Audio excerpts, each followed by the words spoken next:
stop beating people over the head. The homeless can quote scriptures, just saying. Absolutely. They do not need to be beat over the head with the Bible. But I'll tell you what, if you sit down with them and you show them you genuinely care, they're open to hearing the gospel. Absolutely. I want to tell you that people will never let you down. She said, but I cannot tell you that. She said, but I could tell you there is one who won't let you down, and his name is Jesus.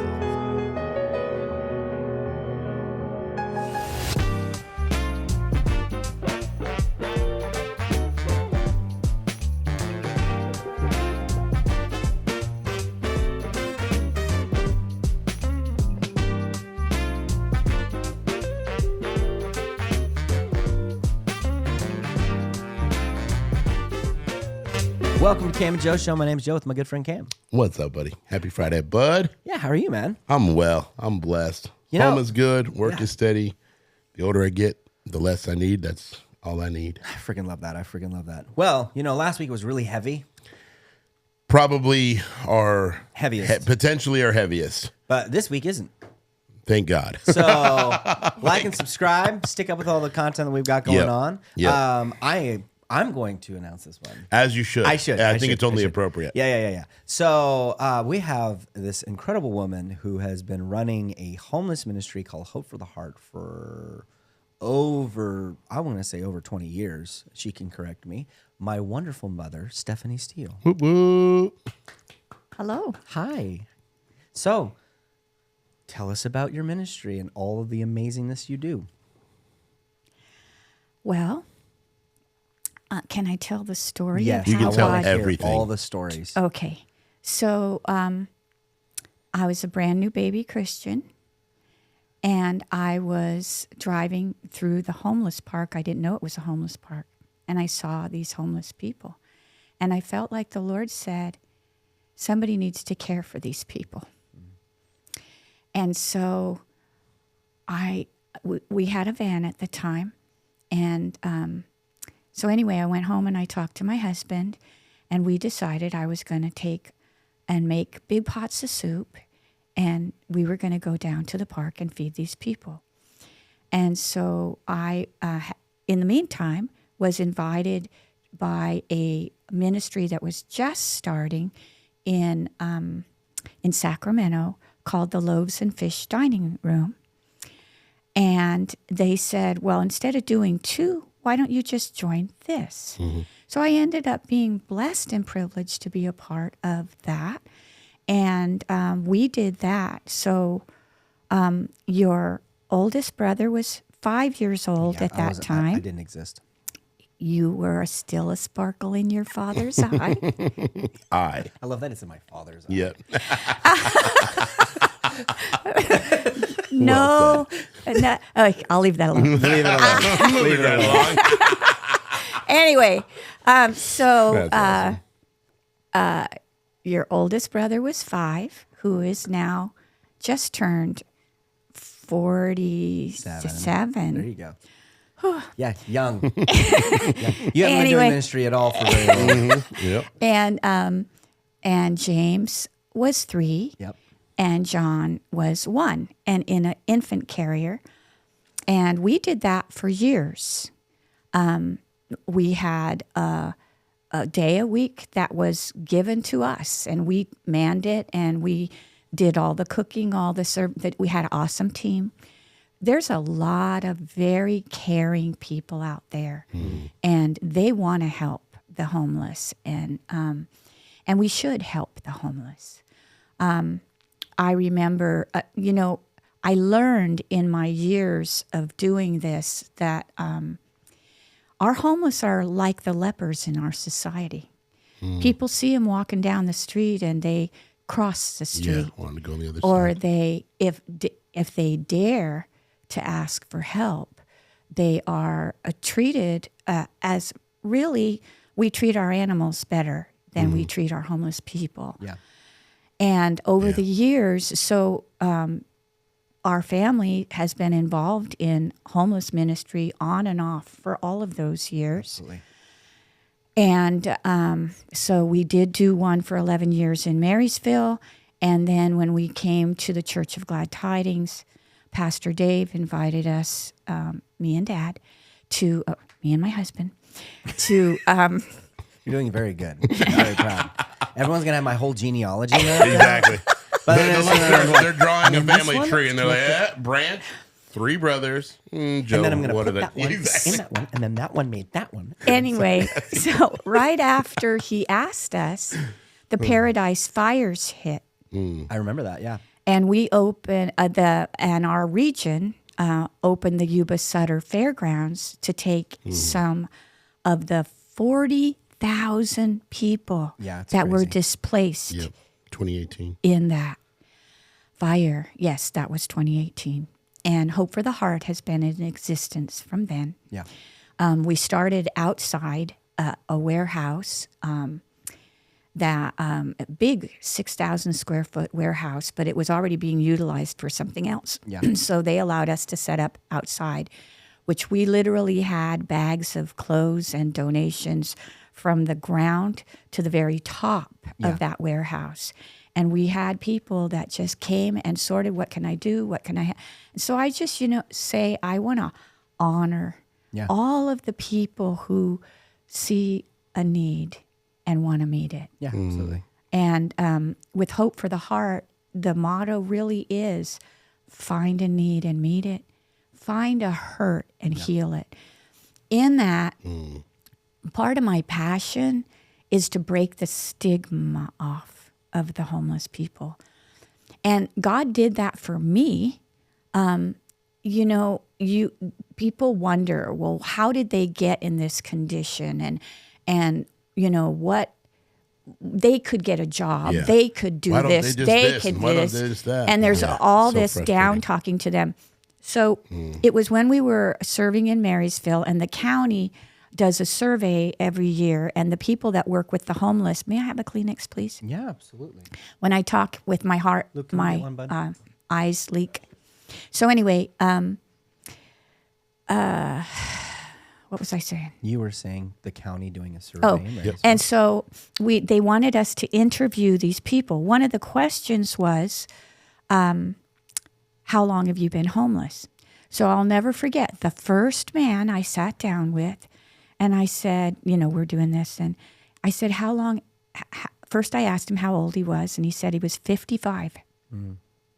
And I said, so how long have you been homeless? He said, since I was 5 years old. Oh my God. I said, excuse me? What? How did that happen? And he said, well, my dad lost his job and we lost our home. And so we ended up at camping. And we never were able to get our feet under us to get back. And so I'm just used to this. And so I asked him, I said, don't you have any family? Where's your family? And I forget what state he said in. I said, when's the last time you talked to your mother? And he said, oh, it's been years. And I said, why? Is she mad at you? Or is there some kind of a breach? And he said, no, I don't have a phone. Yeah. So I took out my phone. And these are real people with real life situations, and they really get stuck. Yeah. And nobody takes the time, and I'm nobody special. Anybody could do what I do. Anybody.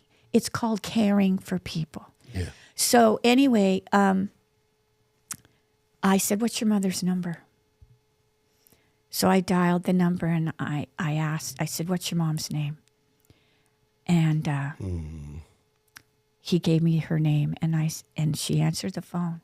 I said, is this so-and-so? She said, yes. And I said, I have your son here. And because he said she won't want to talk to me. And I said, he would really like to talk to you if you will. And she said, "Are you kidding?" And she started to cry. And she said, "Yes, I want to talk to him."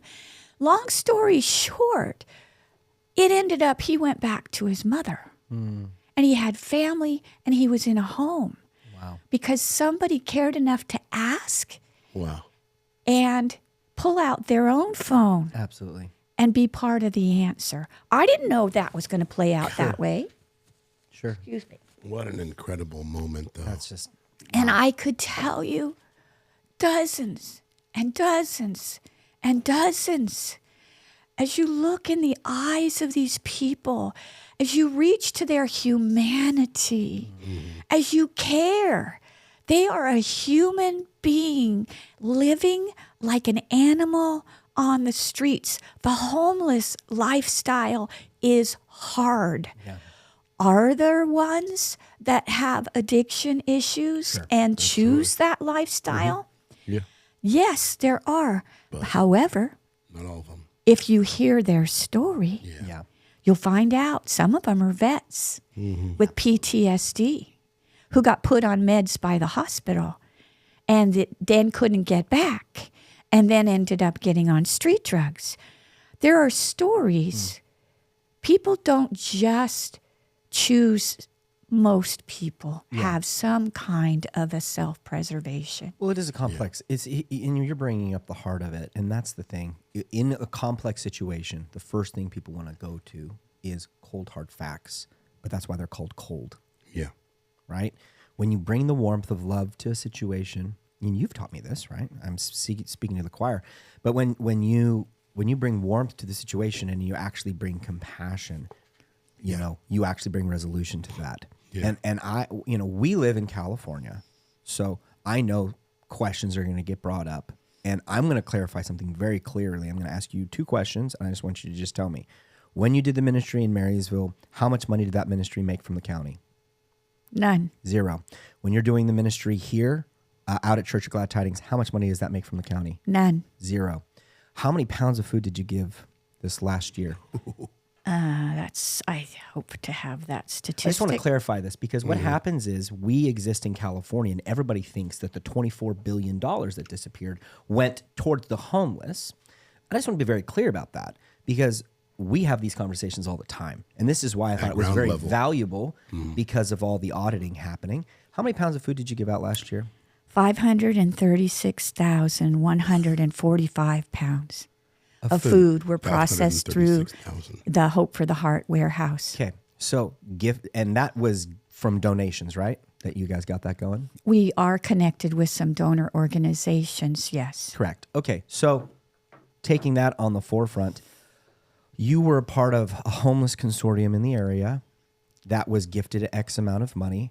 How much money did your organization make from that? 0. How much money do most of the organizations in this area make from that? I do not have that information. I can tell you because I did an audit on the finances. And the reason I'm being very factual is I want to get back to the heart of it, but people are going to ask these questions. And these questions, I think people deserve it. Out of the budget that has come through for the homeless fund, it was almost a couple million for our area.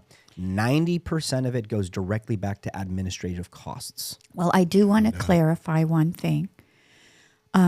They have established, the Homeless Consortium has established it's called the Life Building Yes. in Yeah, Marysville. Marysville. No, Right they're there. amazing. And I love that.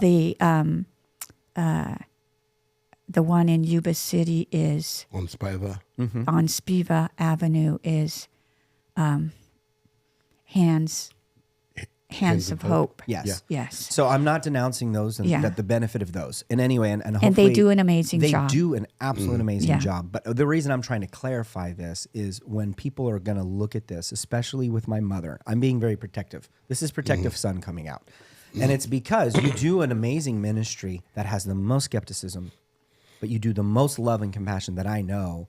And if they go, a homeless ministry, oh my goodness, they think down upon it, like you were saying, the lepers of today. All of the work you guys go through and all the things you do with the amazing team you have is from the kindness of your guys' heart and donations from other people. I have a volunteer team of 50 people It's incredible. that put boots to the ground. We not only do we do a warehouse ministry where people can come and get boxes of food, but we also do, we're starting another one, but as of right now, we have 5 community outreaches where we cook hot meals and we take them out to the homeless. We do it we're not just a handout ministry. No. Yeah. Our desire to give is to be a hand, to give them a hand up. Yeah. In that, when we created the environment of sit-down meals for these people, number one, they don't get that. No. Number two, it gives us an opportunity to engage them as human beings Absolutely. and to find out what their real needs are. We've worked very closely getting them to the resources that the Life Building Center in Marysville and the Hands of Hope in Yuba City do, because they offer resources that we don't offer. 100%. And so it takes a community 100%. to address an issue like this. We're not the only ones, but the need, can I tell how many people? Go for it. Yeah, please. Last year, because we have to keep records. We have to keep records for our donor organizations because they won't keep donating to us if we cannot prove where the food is going. So this is not about bragging or boasting. This is about letting you know how great the need is in our local community. We fed between the food family box ministry and the homeless outreaches, and we serve other pantries in the area that don't have the resources. We do a pantry day once a month. We have a list of 45 pantries that we welcome to come once a month, and we give them what we can to help them be the hand extended, okay? It's amazing. But in that, I was trying to make a point. The total people. Yeah, 54,200 people were served last year alone. Just 54,000 in 1 year. And that's nuts. And you know, whether the it's population of our area is 100,000, 120,000. So when you're looking at 54,000 people are being fed. Well, now that's repeat people, not Sure. all of them. There are new ones almost all the But time. that is still a very it's incredible. predominant fact. I'm only bringing up the numbers to just show more of how amazing it is. Because if you were to take that same number and go to a place like Los Angeles, take the same numbers and go to a place like Sacramento, if you could have that same amount of feed ratio, that is huge. Correct. That's what I'm trying to bring up. So it's a That's privilege, so awesome. though, to be able to at least try to provide a solution. And, you know, people need human touch. Mm-hmm. Yeah. I actually have had to work with my people to get them to be okay, because we reach out to them and we need to touch them. Do you know some of these people have no human touch unless it's having the snuff beat out of them? Yeah. Yeah. Do you know some people just get beat up because they're homeless? Yeah. I mean, I could tell you some stories and have all of us crying here. Driving down the street one day, and a man in a wheelchair who was homeless, and he was in a wheelchair, and he had fallen under one of the overpasses over by in the Marysville area, and he was calling out for help, and there was nobody there.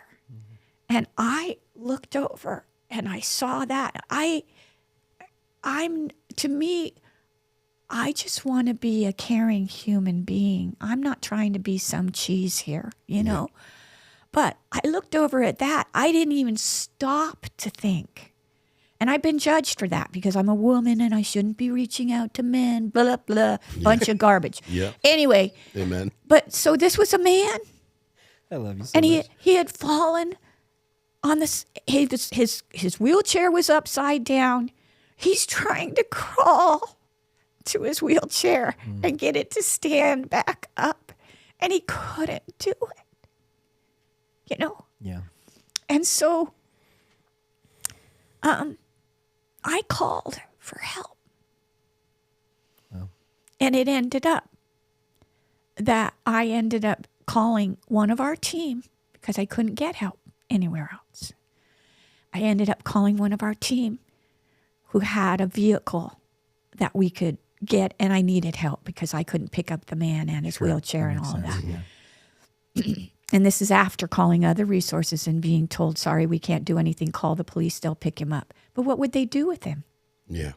Put him back out on the street? They only have so many resources. Correct. You know, they do the best they can to help. Absolutely. I'm not against anybody or being critical, but we got to get a heart. Mm-hmm. We got to get a heart. Yeah. When I worked at the hospital, It's called Hope for the Heart yeah. for a reason. Well, to go to your point, when I worked at the hospital and you would work a later shift, you would always have about a bay, which is about 4 to 5 people, and sometimes even more, that if they were on drugs or there was something happening in their body, they would bring the homeless person there, they would hook them to an IV, get them cleaned up, get them just get them out. And then that next day, 6 a.m. would go. They're like, you slept, we treated you. All right, back out onto the streets the next day. And that was a regular routine. That was something that was just a very common thing. And I remember talking to the police officers going, well, why, arrest them? Like, what are you doing? He's like, look, if I arrest them, we throw them in prison. We add that to their record. They already have a record. And if they're trying to get out of something, they lose benefits from other things. And then all of a sudden it just becomes a spiraling thing. And a lot of these people, they're hurt. And I remember talking to this police officer, who was a very kind man, and he just said, yeah, they're hurt. He's like, it's hard for me to punish somebody who's hurting. Yeah. Unless they're hurting others. And these guys, they never hurt anybody. They're out there, and we know them, and we try and help them out how we can. We're hoping that ministries around here will reach out and do more of what they can do, but that's all we can do. Habitat for Humanity has opened up a couple of houses. One, Prosperity Village, which is across from Walmart in Marysville, and one, Harmony Village, which is off of 99. And they converted hotels into places for seniors and disabled. And they're doing a wonderful job. The reality is, but we have people that fall through the cracks. Yeah. Yeah. And so this is an issue that I think as a community, we all can do something. Yeah. Yeah. We all can start caring, Personally, I don't give homeless money. What I do is I buy food cards. If I don't have food bags in my car, which my grandchildren will attest, I carry in my car. She's got like 19, and I'm not kidding. In the trunk of the car, she's like, can you get something out of the trunk? She said, sure. And I'm like, where is it? She goes, it's under the bags. She keeps bags, and it's got We have cans. homeless food bags, yes. It's got cans of food. It's got dry goods. It's got everything ready to go. So Actually, they're made and designed for homeless people who don't have a can opener. Yeah. And who don't have a way to cook. Yeah. And so, one day I'll be better. Yeah. sorry, didn't mean to correct you. No, But please do. I We told do. you. Our family food boxes have canned goods in them and things. But our homeless food bags are designed for homeless people who don't have resources to cook. Yeah. So- You Some hand of a them homeless do. man a box full of canned goods without a can opener. What good did it? Yeah. Help 'em, so. Yeah. So, anyways, yeah, they're always in the car. Always. That's awesome. And we've been driving. She's like, okay, nope, pull over. Like, ooh. Here you go. Yep. My grandkids. Grandma, over there, did you see that person? Yeah. Oh, yeah, They're let's scanning go. for it now. No, they Yeah. know. Yep. They know. So, and I don't think love that's a bad thing for the kids to be at all. sensitive to Not the at all. needs of other people Absolutely. themselves. And our family kind of grew up being the hands and feet of the ministry. Sometime when they got older, it wasn't so fun for them. But when they were little, they wanted to serve. They wanted, all of that Yeah. stuff. And, this guy's the biggest servant I've ever met in my life. But anyway, so it's part of be in the hands of Jesus extended. I'm about to brag on you a little bit. So before Brag it up. before the homeless ministry, before that became like, I remember helping her. I mean, that was just kind of our day. Our day was, hey, we're doing homeless ministry. So we would get there early at church or at the school, New Yeah. Life, which was our church as well. So it was like, hey, we're here. She would be praying with somebody. I would be doing homework. School would start, finish school. Then it was prepping for the ministry. Then it was ministry. And then it was, all right, let's go swing by. All right, we're home by 11. Let's do this again the next day at like 6. You just got used to it. Yeah. And I love it because it's part of your the upbringing pressure now. kind Yeah. of like created you to go, I can do more today. Right? It's just an odd thing. But when you were, Awesome. I get stopped all the time from people who are like, your mother helped me out so much in some of the darkest places of my life when I was in high school, when I was in junior high. And it's frequent that, like, Some of my favorite years were being a teacher. she was our Bible teacher. Whoop, whoop. And Cameron was even mentioning beforehand. Go ahead and say it. Oh, no, I love that sometimes during church on Sunday when Pastor Doug will read some passage, I'm instantly taken to song because so many like, those are just like great core memories of Absolutely, like growing man. up. Like you'll hear a verse and instantly you're like, no, no, no, no, no, no, no, no. And my wife You would be gonna like, explain my wife would be that? Like, what? I'd be like, no. So every 7th grade Bible class, Yeah, baby. every week we had to learn a scripture, and the scripture was always by song. Now here's the thing: the songs that you guys got, that was my whole childhood. Yeah. Bro, and I'm like, oh, we're learning this one learning this this week. one. I don't have to study. This one, I got this one Mary down. Little Lamb. Here we go. You know something was wrong, and you're sitting there, and you're like, your brother was doing something to me. You slap her hand. What are you doing? She's like, kindness, and I'm Yeah, like, oh no, and she started singing in song. Yeah. We nicknamed her Mary Poppins. We straight up- Naturally. Be- as you should have. Absolutely. Umbrella and all. And she would go from Bible scriptures to just a spoonful. I'm like, what is happening right now? I don't even know how to. While a shoe flies back your face because you weren't listening. Oh my God. Yeah. And then an umbrella. And I'm like, what's Yeah. that? Yeah. No, but I constantly Those have. are all compliments. Those are all compliments. But I still have people to this day saying how you spoke into their life so much. And it's difficult when you're a teacher to be able to have that type of an impact. But almost everybody that I know that has known you, that has been around you, I've never heard a negative thing spoken from somebody that Amen. has been in your care. And influence. Well, my heart's desire is to be able to speak life into. Can we go into the words of life and words of Yes. blessing Yes. song? Words of hope and words right. of healing. Let's do it. Yeah. Well, and it just speaks to the testament of who you are and how much you truly actually love people. Yeah. You know, and I can even say in moments when I ever questioned my faith growing up, I remember always looking back at my mother and going, how can she love people so truly? And the testament of how much you love people was my was my hard rock in life of being like, she genuinely loves people no matter what. And if she truly believes in God, that I've never met another person that's as sincere as you. And I grew up with you. I would have the most skepticism, right? Yeah. But I can say that with full honesty, your faith and love in people was such a beacon of light for my own faith journey. And everybody that I talk to, they're like, I'll be like, yeah, what's going on? They're like, how's your mom? I love her so much. Can you tell her I said hi? I'm like, absolutely. I felt like when I first opened the coffee shop, all I was your like greeting center. They're like, so good. Coffee's great. By the way, is your mom? Yeah, Like, yeah. she's doing really good. They're like, okay, we love her. Like Yeah. I'm like, Tell okay. her so and so. You're like, I'll add it to the list. All right. The 17th name today. that said Absolutely. house And I'm Stephanie, like, blah, blah, here's blah. your Valentine's. Yeah. It's August. But that just speaks to the testament of that. So That's your awesome. idea, I'm gonna pick your brain on this. Your idea when you were teaching the Bible to people, what was your idea of keeping people engaged? What was your heart posture in that? Your teaching theology is what people would say, or thesis. What was your thought on that? Do you remember what I used to teach that the Bible was? Pretend I don't. Okay. I do, but I know other people don't. It was two things. It was a roadmap, and it was a love letter.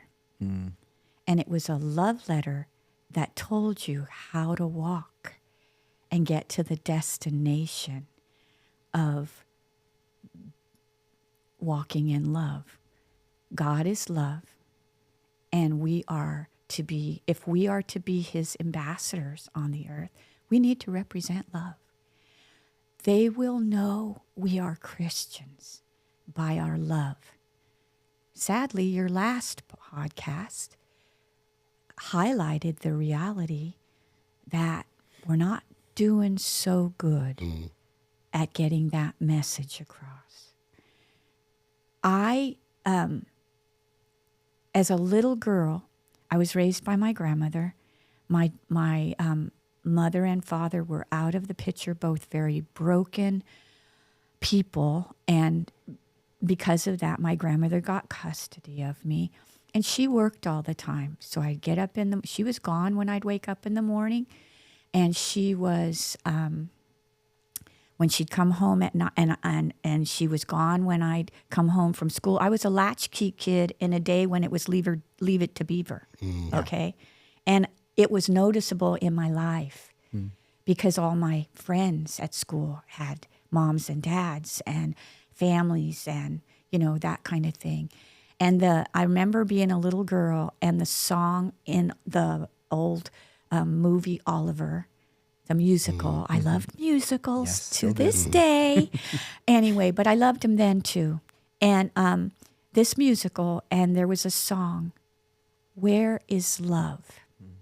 And I remember my grandmother on Saturday, she needed a break. And so she'd give me 50 cents. Yes, that's how cheap it was back then. And yes, that's how old I am. However, Before 50 the rapper? cents. 50 cents would get me admission into the movie, candy, and a drink. Okay? Can we go back to that? Yeah, exactly. Can we go back to that? Take me back. Lord, if I want anything today, it's that. So I saw that movie the first time, and that song in there, Where is Resonated. Love? Does it fall from skies above? Is it underneath the willow tree that I've been dreaming of? And that song, I asked my grandmother, as long as that movie was showing at the theater, and it was several weeks in a row, and then it came back, I wanted to go. I was drawn. My grandmother was awesome, and she took me in when there was no one, and she loved me as best as she could. She grew up in the Depression. She grew up with not a loving family herself. And so I believe she loved me. She took good care of me. Absolutely. But she didn't know how to speak my love language. Yeah. Does that make sense? Absolutely. absolutely. And She I was never taught it. No, she was never taught it. And so I grew up as a very lonely little girl, and it's a long story, and I don't need to tell you the tragedies of my childhood. However, I will say that I knew there was an answer, Yeah. but I didn't know where to find it. And my aunt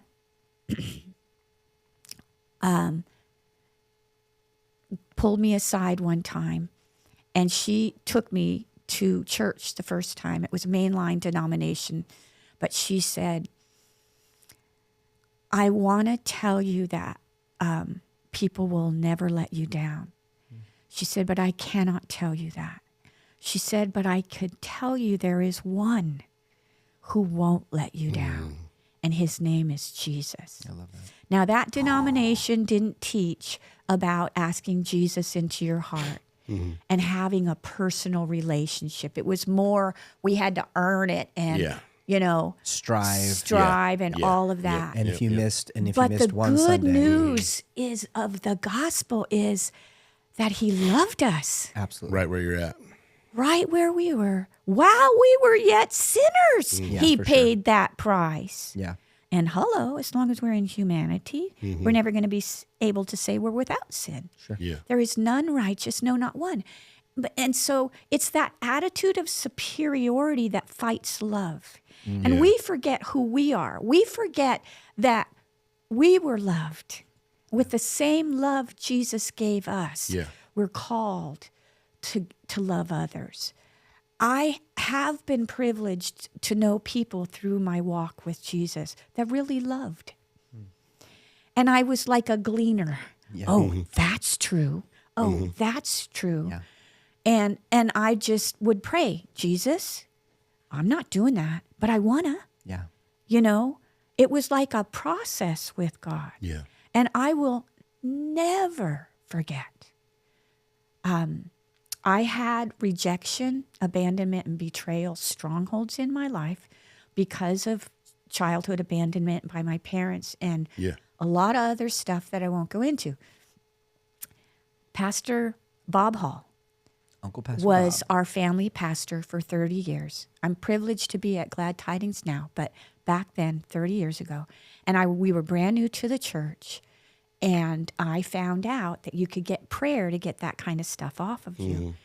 And so I asked for prayer from the pastor, and he said, okay, I really feel like the Lord is saying we need to go after rejection in you.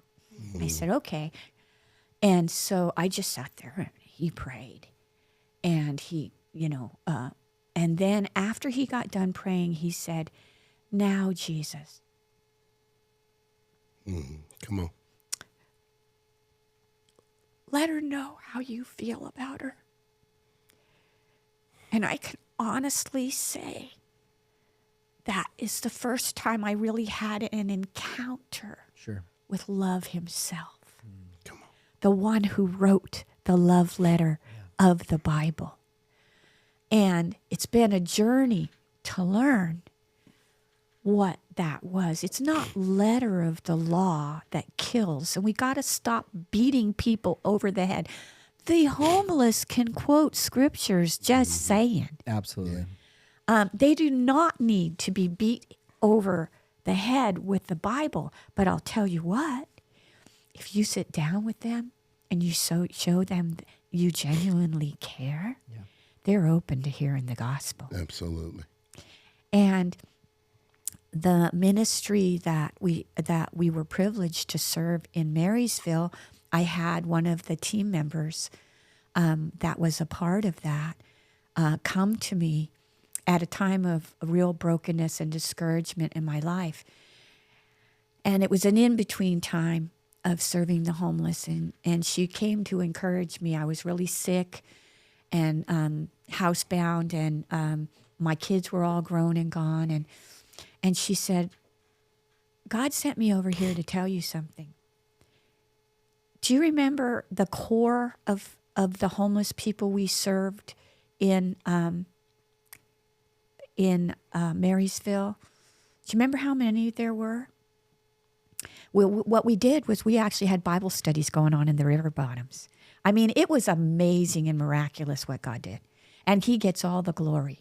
We get to be his hands, but he gets all the glory. Amen. Anyway, she said, I've been doing a little research, and I've had some of them come in to me. And she said, every single one of them is now in a home. That's incredible. Every single one. We didn't get, there's lots of people that come once in a while, but there was a core in that group back then. God, and that was the thing. When they'd come in, we'd tell them, God doesn't want you homeless. God loves you and has so much a better plan for you. I don't know what it is, but God has a plan. But God. Well, but God Yeah. did it. And now we're believing but God to do it for 54,000 people. Come on. He can do it. It's, He just needs, Hands and feet. it's the, the willing. It's the scripture. I mean, hope deferred causes a heart to grow weak, but a promise fulfilled is like a tree planted next to everlasting waters that will never run dry. There's a hopelessness that is in our entire society. And I think that's what makes it real.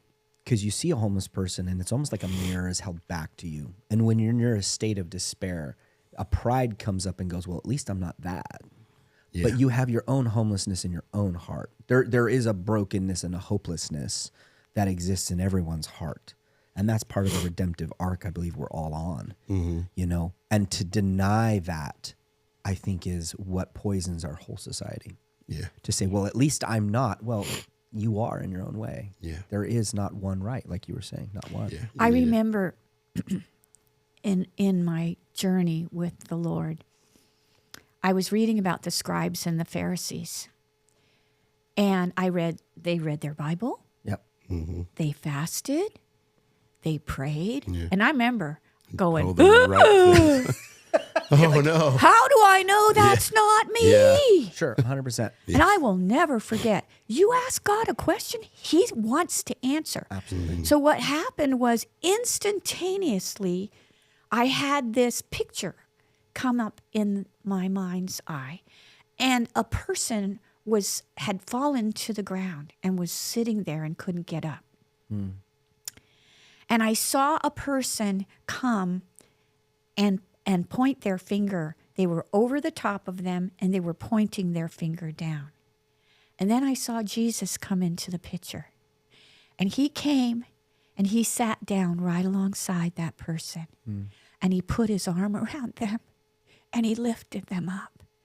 He said, the Pharisee always puts themselves above, Yeah. points fingers of accusation, and has expectations that people can't meet. I come alongside. Isn't that what He did for us when He saved us? Always, yeah. He came alongside of us at our worst time, In the muck and the mud. and He sat down with us in it. Yeah. He became all of it, Yeah. you know. Can I? Yes. Yes. Yes. Okay. Don't ask for, you're good. Go, Okay, girl. so this is You, a little I gotta thing stop that I crying think every week, but here we go. I think that this is really important that we as the church learn. And that is that there are two sides of the cross. I'm done. I'm sorry. Yes, there's two sides of the cross, please. The Bible says over and over, Jesus suffered and died. Yeah. Okay. We know He died to become sin, Yeah. who knew no sin, that we might be made the righteousness of God in Him. But why did He suffer? So here I am, just had prayed the sinner's prayer, gone to bed that night, woke up the next morning and said, I could feel it when I asked Jesus into my heart. I could feel that He came in. Becoming a new creation. So I woke up in the morning and I said, okay, Jesus, this is exciting. What does it mean? Because I didn't know. Yeah. Yeah. I had no clue. Sure. And He took me on a journey through His body, His physical body. And He showed me the nails in His feet. And He says, this is all for all the places you've walked that you were never supposed to go. And He showed me the nails in His hands. This is for all the things you put your hands to. You never should have put your hands to. The stripes on His back had me weeping. All of it had me weeping. But if you understand, maybe some of your listeners don't, He was beat with a cat of 9 tails. And long story short, it was a whip that had 9 pieces of leather coming off the end of it. And tied to that were chunks of whatever they used back then Rocks. Metal that were glass. designed Correct. to lodge in the skin, not Teeth. just Like teeth. yeah. And so when you hit it, the back, it penetrated. It wasn't a surface scratch. It penetrated in. And when they yanked it out came pieces of flesh. And He said, that's for all the chunks of hurt and pain and suffering you went through. Yeah. He knows all our suffering. Yeah. He knows what I went through as a little girl. He said, I carried that for you so you can be healed. And then the crown of thorns. For all the thoughts. The crown of thorns was not just a little halo like religion shows it. When you study it out in the age and time that it actually happened, yes, they were big, long thorns like that, but it was a whole cap. And they had to have special gloves to put it on because it would penetrate. And they pushed it down. The word is clear. Yeah. So that was for all the thoughts. He basically did the trade so we can have the mind of Christ, guys. Yeah. So anyway, and the final one, the sword. Yeah. What about the sword in your heart? Yeah. And this one. He said, that's for the times you thought you wanted to end your own life. Because I was a suicidal teenager. Yeah. And I just broke. And I said, well, what ended up happening that day was God gave me a song. How can I praise you? How can I thank you enough, O Lord my God? For you loved me even when unlovable. And you have set me free. That's the good news. Absolutely. He didn't just die for our sin. He died for our suffering. That's the part of the gospel that not enough preaching is done on. Yeah. Yeah. Wounded for our transgressions, bruised for our iniquity. Iniquities. The chastisement, that's what we're talking about here. Absolutely. Of our what? Peace. Yeah. I have peace between my ears. Yeah. I was tormented before I came to Jesus. You know, the Bible says, you know, true religion is unadulterated religion is loving the widow and the orphan, right? And you yourself in life have been widowed and orphaned. That's true. And That's true. you are living true and unadulterated religion by loving others the way that you want to be loved. That's my heart's desire. It's noticeable. It is very noticeable. You know, I want to bring compassion back, right? We see numbers, we see status quos, we see these things.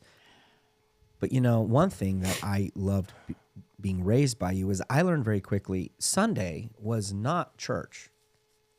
Sunday was a community day. We get to spend time with other people. Church was every day.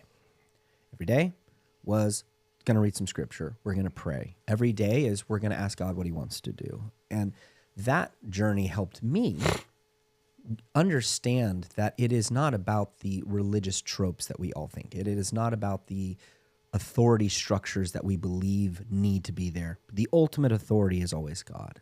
And when resolved in love and submitted to and going, God, is my heart right? And you're going to him first, you can create ministries that have those resounding results. And, you know, have you ever heard the phrase, they missed the plot? No. So I'll explain it to you. Mansplain, technically. So I got to keep it light and airy. Yeah.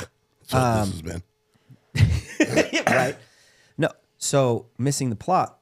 You ever watched a show and the show is about we need to catch the killer, and then they finally catch the killer, and then the show is like, actually, we need to understand the killer, and then it's actually we ourselves need to, and they keep changing the plot so much so that by the end of the show, you're like, what are we even doing? Yeah, what was the point what of just this? happened? And a lot of people feel that way. That is, to me, the number one feeling I get when I talk to people that are frustrated about their faith, frustrated about their politics, frustrated about their businesses. You can get into business and go, I want to help the community, and lose sight of the community very fast. Mm-hmm. You can get into the church and go, this is about my relationship with God, and lose that very fast and fall into the politics. And so, you know, you have not lost the plot. The pursuit of knowledge, the pursuit of my suffering was made manifest by Christ. And it is so that I can be perfect and complete, lacking nothing, James 1. Which I can sing that whole one, right? Mm-hmm. But that is the calling for all of us. And I think what happens is we allow hopelessness to become our master. And we forget about the suffering that Christ went through for us. Mm-hmm.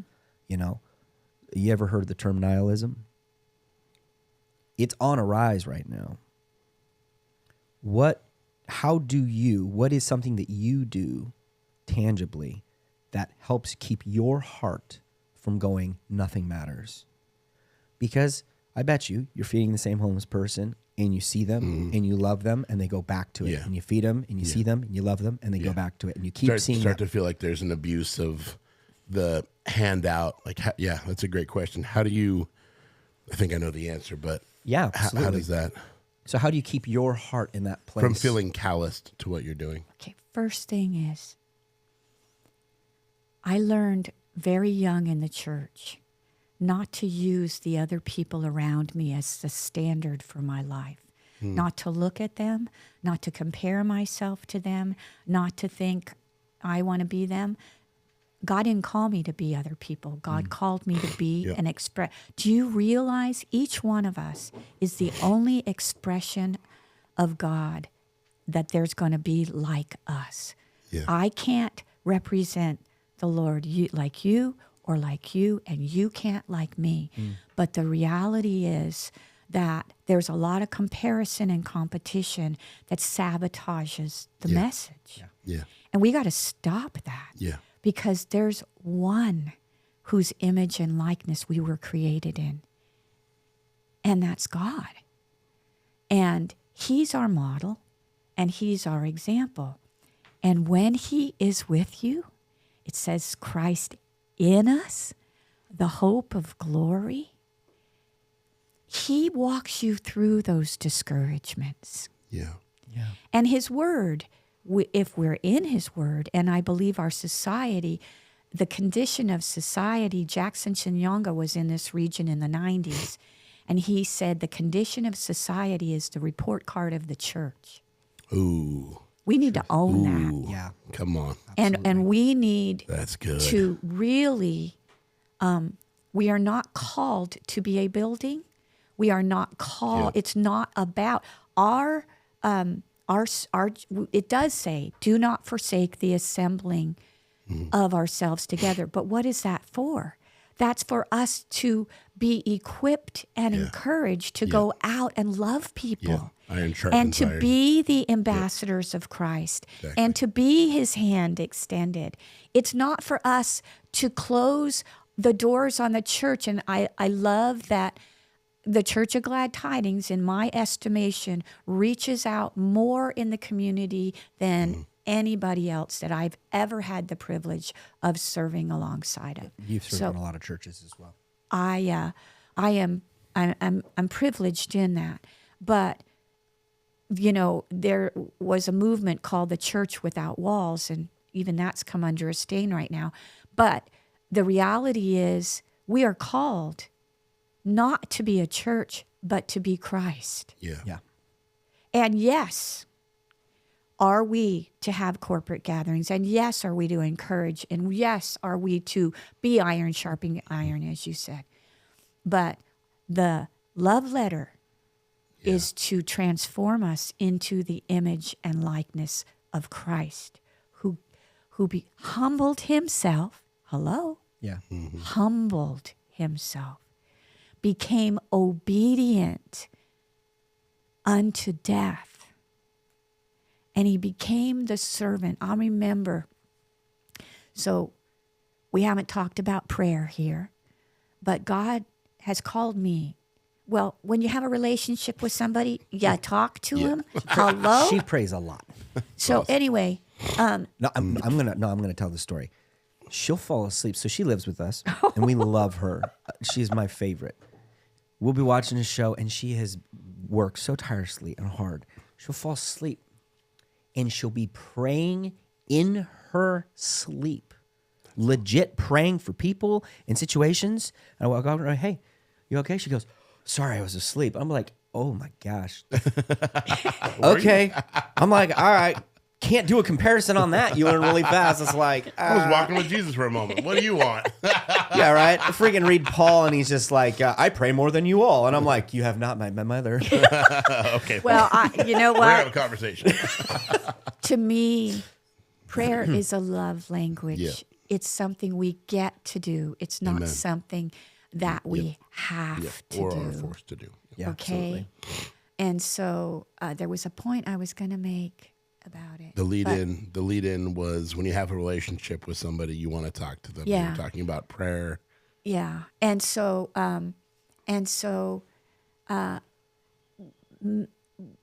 in our relationship with God, and it's a love relationship, right? If your wife wrote you a love letter, would you not want to read it? Okay. Right. But we're not to read it through eyes of condemnation and what we're not. All that God gave us in that was to steer us towards Him. Yeah. And He said, these things will hurt you if you do them. Yep. That's the only reason. Just like you guys are loving fathers. Can I say, hey, yay for that? Thank you. I'm so proud of you guys. But Thank you. so there's that. But then in a love relationship, you want to be with that person. And you know what they say about married couples is they start to look like each other after a while, right? Yeah, it's trouble. Terrified. Don't you can't use that analogy right now. So I love you, Regina. Mom brought it up. It wasn't me. That's awesome. You're gonna look like all of this. But the point That's I'm the luck. making, can That's we the shift luck. back here, is that we should reflect Beard and all. our Jesus. And Absolutely. I remember now.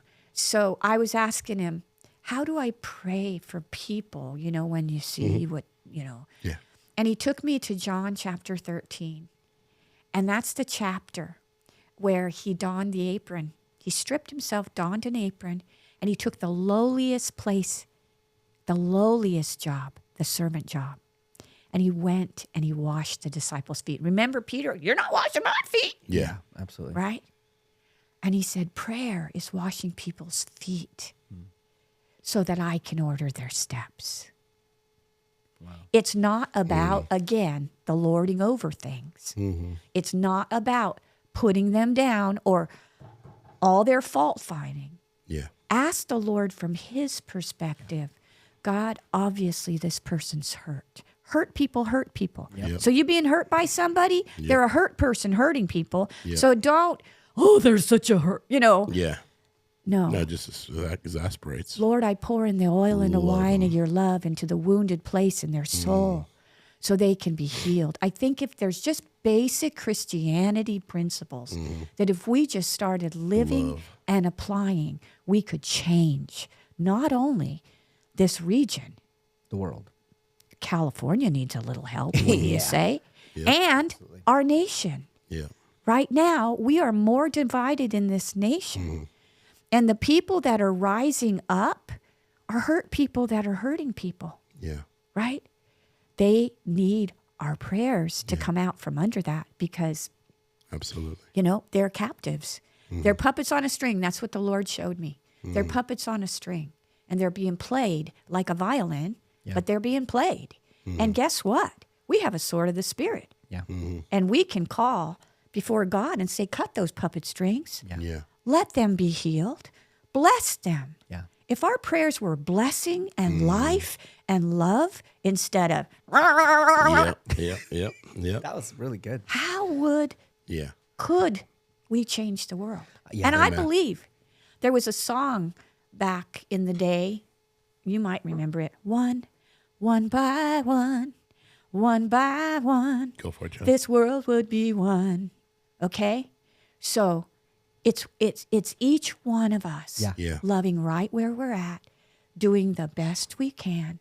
And it's the homeless ministry has nothing to do with me. Yeah. It has to do with being Jesus's hands extended. He is, we do a cheer every morning as a team. Jesus is the hope for the heart. And I want to give a shout out for the greatest volunteers, I have ever had the privilege of working with in the Hope for the Heart team. I also want to give a shout out to you and your team that you gathered together to help appreciate us make boxes during the COVID time. Love you. So anyway, and this guy, He's okay. We'll keep him around. he's a heart. He's a Yes. big old giant heart. Big fluffy That heart. was a good one. So anyway, So if people would like to, Yes. we're going to land the plan on this one. So if people would like to donate to Hope for the Heart, where would they go? Or volunteer. Or volunteer. With Hope for the Heart. Well, I mean, the reach out's probably same. there is under the ministry tab of the Church of Glad Tidings, Hope for the Heart will come up.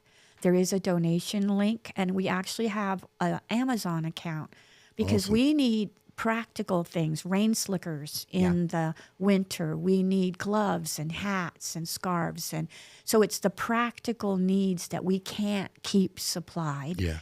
that you could have a part in that.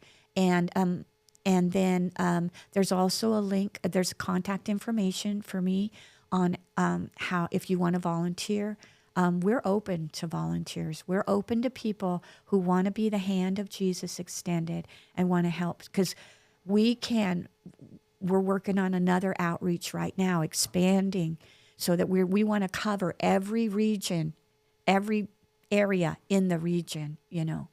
So, So let's just say somebody's, they're like, that sounds like a good idea, but I don't know if I'm uncomfortable. I don't know how to do any of that stuff. I've never been trained in any of that stuff. Do you guys do any on-site training to help them get comfortable around that? we have team leaders for everything. And like in the warehouse, for example, we have a team leader over putting boxes together. We have a team leader over the clothing department. We have a team leader over the toiletry department. We have a team leader over the blankets and bedding area. And those team leaders are responsible for training the new volunteers that come in that we put in their department. That's awesome. When we go out on into the community and do our outreaches, we have outreach team leaders.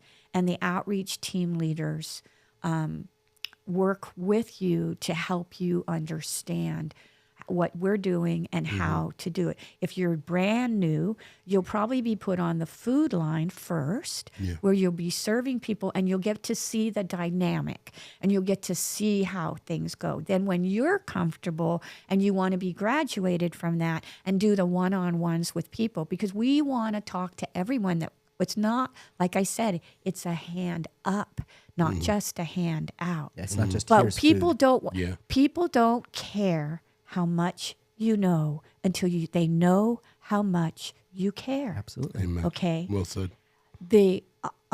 When people are hungry and cold, they can't hear what you're trying to tell them, even if you're trying to help them. Yeah.